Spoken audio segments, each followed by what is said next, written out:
If you checked the commodity charts right at the opening bell on May 13th, you saw an absolute explosion.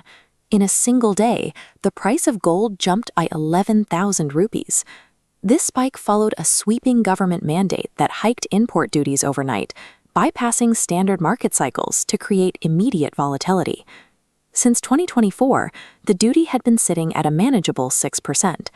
Now, the government has added a 10% basic customs duty plus a 5% infrastructure charge, pushing the total tax burden up to 15%. The ripple effects were instantaneous. Gold ETFs jumped 7% within hours, and the physical retail market descended into chaos as jewelers scrambled to reprice their entire inventories. This policy transformed an accessible cultural staple into a high-premium luxury asset.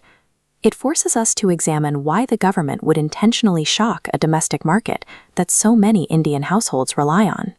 India is the world's second-largest gold consumer, but we produce almost none of it within our own borders. Every ounce we buy must be brought in from the global market. The scale of this dependency is massive. In the 2026 financial year alone, India's gold import bill exceeded $72 billion. Because international gold is priced in US dollars, every single import transaction requires India to send its foreign currency reserves abroad. This means India's deep cultural tradition of gifting gold functions as a continuous, multi-billion-dollar drain on the national bank account. That drain becomes a crisis when paired with external shocks, like the rising US-Iran tensions currently fracturing supply lines in the Middle East. These geopolitical conflicts drive up the price of global crude oil, another resource India is strictly dependent on importing to sustain its economy. As oil becomes more expensive, India has to spend even more of its limited US dollars just to keep its power plants and transport networks running. This creates a dangerous current account deficit. The combined weight of high oil and gold imports is tipping the scales, exhausting India's foreign exchange reserves.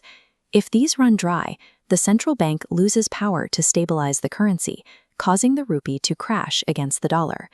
The 15% duty acts as a tactical emergency brake. It targets gold demand to stop the dollar bleed, prioritizing the survival of the national currency over domestic consumption. In jewelry stores across the country, families are already pivoting.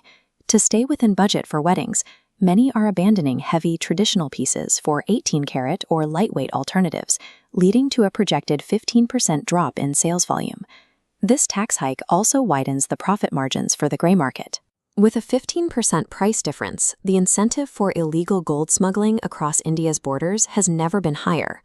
Most analysts expect this duty to remain in place until the global oil market stabilizes and geopolitical tensions in the Middle East subside. For those looking to hedge against inflation without the 15% physical burden, digital assets like gold ETFs or sovereign gold bonds are a more efficient play. These options track the price of gold while avoiding the high retail making charges and the immediate liquidity spreads that now inflate the cost of physical storefront inventory. Physical gold ownership is now a high-cost strategy that will likely persist as long as the global energy outlook remains volatile. Investors must now decide if a stabilized rupee is worth the prolonged disruption to one of India's most significant cultural habits.